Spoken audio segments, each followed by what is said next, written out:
جب آپ نماز کا پیچھا کرتے ہیں اس طرح سے نماز کے فوراً بعد تعقیبہ، تو اب یہ ہو جائے تعقیبہ۔ تو یہ وہ اعمال اور اذکار ہوتے ہیں مستحب جو آپ نماز کے بعد انجام دے دیتے ہیں۔ واجب اور مستحب نمازوں کے بعد بیٹھ کر دعا، تسبیحات، قراءت وغیرہ میں مشغول رہ کر حالت نماز کو برقرار رکھنا تعقیبات کہلاتا ہے۔ نماز کے بعد نماز کی حالت کو برقرار رکھیں، ذکر، تکبیر، تسبیح چیزیں ہو رہی تھی، نماز تو ختم ہو گئی، اب اس کو کنٹینیو کرنا چاہتے ہیں۔ دیکھو پھر 3 مرتبہ تکبیر سے شروع ہو جاتی ہے نماز کے بعد، تعقیبات یہاں سے شروع ہے۔ ہر دفعہ تکبیر پڑھتے ہیں آپ 3 دفعہ، اللہ اکبر اللہ اکبر اللہ، تعقیبات یہی تعقیبات شروع ہے یہاں سے۔ پھر اس کے بعد بی بی زہرا سلام اللہ علیہا کی تسبیح پھر آپ پڑھتے ہیں، پھر مثال آیت الکرسی، سورہ قل اور باقی کچھ آیتیں۔ تو لہذا حالت نماز کو دعا و اذکار کے ذریعے برقرار رکھنا تعقیبات ہے نماز کے بعد۔ واجب نمازوں کے بعد اس کی زیادہ تاکید کی گئی ہے بنسبت مستحب نمازوں کے۔ واجب نمازوں کے بعد تعقیبات کی زیادہ تاکید کی گئی ہے اہل بیت کی طرف سے۔ حضرت آقا امام زمان علیہ الصلوۃ والسلام فرماتے ہیں کہ واجب نمازوں کے بعد دعا و تسبیح کو مستحب نمازوں کے بعد دعا و تسبیح کی نسبت وہ فضیلت حاصل ہے جو فضیلت واجبات کو مستحبات پر حاصل ہے۔ واجبات کو مستحبات پر کیا فضیلت حاصل ہے؟ یہی فضیلت واجب نمازوں کے بعد کی جانے والی تعقیبات کو حاصل ہے بنسبت مستحب نمازوں کے بعد پڑھی جانے والی تعقیبات کے۔ تعقیبات دونوں نمازوں کے بعد ہیں، لیکن واجب نمازوں کے بعد اگر تعقیبات پڑھیں گے تو زیادہ فضیلت۔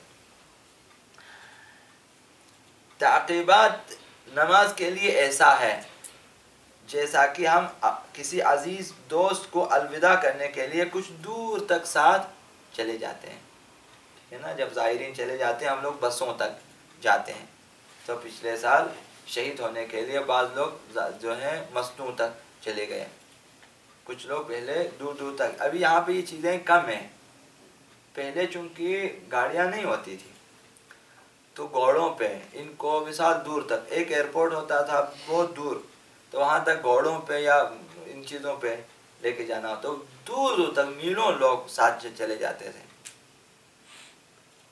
دور دور تک۔ اب ابھی بھی گاؤں میں ہمارے پاس یہ چیزیں ہیں، دور دور تک لے جاتے ہیں حاجیوں کو، جب وہ جانے والے ہوتے ہیں کافی دور تک آہستہ آہستہ آہستہ چلاتے ہیں، پھر آپ جب بڑے روڈ پہ آ جاتے ہیں پھر ان کو خدا حافظ کر کے آ جاتے ہیں۔ تو یہ جو آپ کس دور تک ساتھ چلے جاتے ہیں، یہ گویا آپ نماز کو ساتھ، نماز کے ساتھ ساتھ دعا و ذکر کے ساتھ آپ بھی جا رہے ہیں۔ جس طرح اذان اور اقامت ایک قسم کے نماز کا استقبال ہے، جب آپ اذان دیتے ہیں، اقامت کہتے ہیں، یعنی آپ نماز کا استقبال کر رہے ہیں۔ تعقیبات اسی طرح سے ہیں، گویا آپ نماز کے ساتھ ساتھ جا رہے ہیں۔ یہ استقبال اور یہ الوداع، الوداع یعنی آپ جو ہیں کافی دور تک ان کو چھوڑنے کے لیے ساتھ چلے جاتے ہیں۔ یہ تعقیبات کی اہمیت ہے۔ اب جو ہے تعقیبات سے بے اعتنائی، ایک انسان یہ سوچ کر اٹھ جاتا ہے کہ خدا کو بتانے کی ضرورت نہیں ہے، خدا کو بتانے کی ضرورت ہے نہیں ہے کہ ہم خدا کو بتا دیں کہ میری یہ حاجت ہے، یہ ضرورت ضروری ہے یا نہیں ہے؟ خدا کو پہلے سے پتہ ہے یا نہیں ہے؟ پتہ، خدا کو پتہ ہے، پھر کیوں بتائیں کہ آپ کو مثال فلاں رشتہ پسند ہے، خدا کو پہلے سے پتہ ہے، اب آپ خواہ مخواہ صحیح پتہ ہے۔ بعض لوگ آپ کے اوپر یہی بات آ کے کہ بھائی آپ کو پتہ ہے آپ کیوں نہیں آئے، بھائی پتہ ہونے میں اور مجھے بلانے میں فرق ہے۔ مجھے پتہ ہے آپ گھر میں شادی ہے، جب تک آپ نہیں بلائیں ہم نہیں جائیں گے، ٹھیک، جب تک آپ نہیں کہیں گے ہم کھانا نہیں کھائیں، مجھے پتہ ہے آپ گھر پہ کھانا لگا ہوا ہے۔ اسی طرح سے خدا کو سب کچھ پتہ ہے، جب تک بولیں گے نہیں دے گا خداوند۔ ہمیں جو ہے بعض لوگ دینا چاہتے ہیں لیکن اس وقت دیں گے جب آپ بولیں گے، جب تک نہیں بولیں گے وہ نہیں دے گا۔ اسے پتہ ہے کہ اس کو رشتہ چاہیے، اس کو پیسہ چاہیے، اس کو کچھ چاہیے، لیکن وہ انتظار میں کہ آ کے مجھے بتا دیں تاکہ میں اسی طرح سے.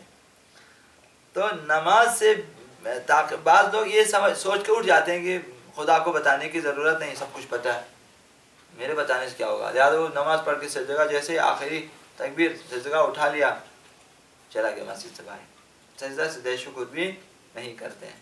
تو یہ نماز تعقیبات سے بے اعتنائی ہے.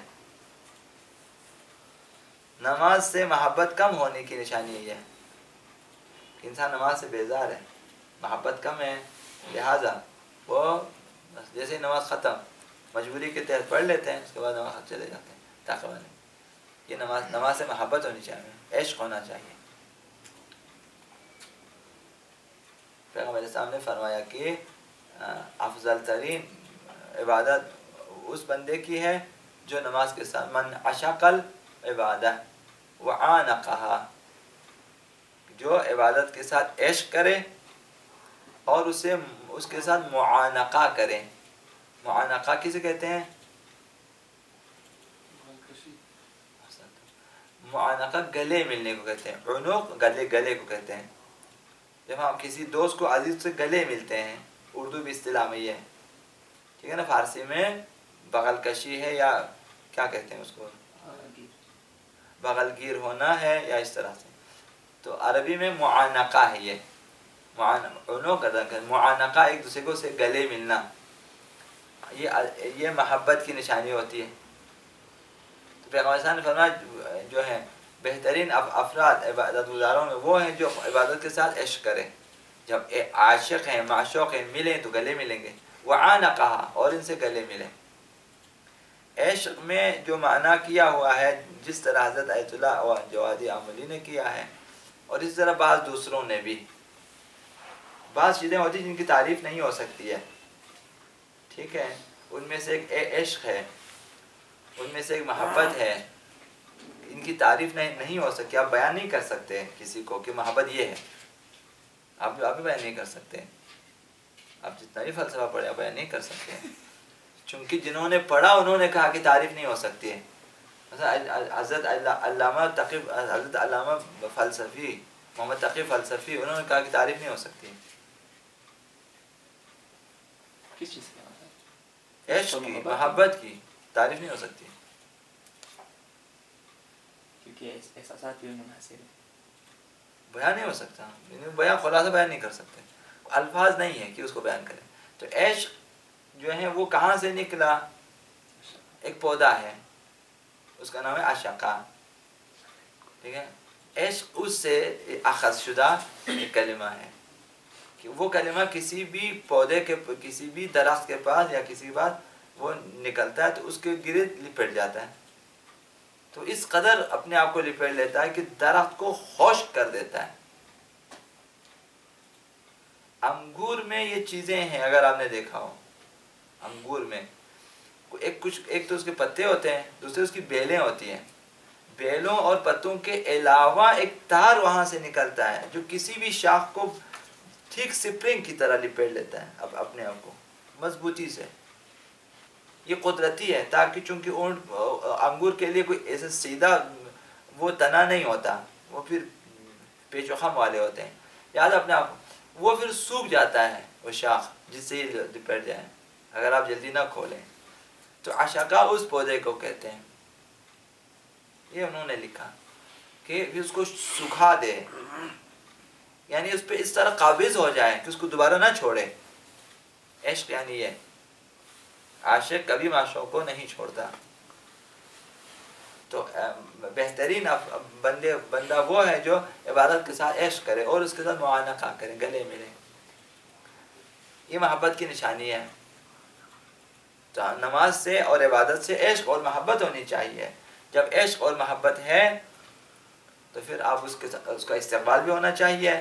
جب وہ جانے لگے تو خداحافظی بھی ہونی چاہیے، جس کو فارسی میں بدرقہ کہتے ہیں. نماز کو جیسے پڑھ لے وہیں پھینک دے چاہیے گا نہ، اس کے ساتھ ساتھ کچھ تعقیبات وغیرہ تا ان کی جب تک نماز فرشتے لے کے جائیں اوپر، آپ یہاں سے کچھ پیچھے اور بھی بھیجیں کہ خدا ابھی تسبیح بھی آ گئی ہے، قرآن بھی آ گیا، ابھی کچھ اور چیزیں بھی ساتھ ساتھ آ رہی ہیں. تو وہ نماز کے ساتھ ساتھ اچھا، تعقیبات میں تسبیحات فاطمہ زہرا سلام اللہ علیہا کی زیادہ تاکید کی گئی ہے، جو اس ترتیب سے پڑھی جانی چاہیے: 34 بار اللہ اکبر، 33 بار الحمدللہ، اور 33 بار سبحان اللہ۔ یہ اس ترتیب سے پڑھنی چاہیے، اس کی بہت زیادہ تاکید کی گئی ہے، تو سر فہرست تعقیبات میں یہ کام کرنا ہے آپ نے۔ تسبیح ہے سجدہ کائنات۔ درمیان بسم اللہ پڑھنا چاہیے؟ جی نہ، ضرورت نہیں ہے۔ نیت کریں کہ تسبیح فاطمہ زہرا سلام اللہ علیہا پڑھتا ہوں میں، قربان اللہ، تو اسی نیت کے اسی ارادے سے شروع کریں۔ اس تسبیح کے بہت سے فوائد ذکر ہوئے ہیں، جیسا کہ آقا امام محمد باقر علیہ السلام کا ارشاد ہے کہ جو بھی تسبیح حضرت زہرا پڑھ کر استغفار کرے گا اور خدا اس کے گناہوں کو بخش دے گا، لہذا تسبیح کے بعد ہمیشہ استغفار ہونا چاہیے۔ جب آپ نے سبحان اللہ پڑھ لیا، آخری سبحان اللہ، پھر استغفر اللہ ربی واتوب الیہ، اور ایک لا الہ الا اللہ کا بھی ذکر ہے کہ اس کے بعد لا الہ الا اللہ۔ لہذا جو بھی تسبیح کے بعد استغفار کرے گا خدا اس کے گناہوں کو بخش دے گا۔ اگر گناہوں کو بخشوانا چاہتے ہیں تو تسبیح پڑھیں، اس کے بعد دعا کریں، استغفار کریں۔ اس تسبیح میں ظاہراً 100 ذکر ادا ہوتے ہیں، 100 نا، 34 33 33 100، لیکن نامہ اعمال میں 1000 گنا وزنی، عمل نامے کو 1000 گنا وزنی بنا دیتی ہے۔ ظاہراً 100 ہے۔ آقا صاحب 34 مرتبہ اللہ اکبر کہنے کے بعد بسم اللہ پڑھے نا؟ نہیں نہیں نہ، کچھ بھی نہ پڑھیں، اللہ اکبر شروع کریں 34، پھر الحمدللہ کہیں 33 بار، پھر سبحان اللہ کہیں 33 بار، بیچ میں بسم اللہ نہ پڑھیں۔ ظاہراً 100 ذکر ادا ہوتے ہیں، لیکن نام اعمال کو 1000 گنا وزنی بنا دیتی ہے اور ساری شیطان کو دور بھگا دیتی ہے اور اللہ کو بھی خوشنود کرتی ہے۔ اس لیے ہمیشہ اس تسبیح کے بعد کم از کم ایک بار استغفار پڑھنی چاہیے۔ بر محمد و آل محمد صلی اللہ علیہ وسلم۔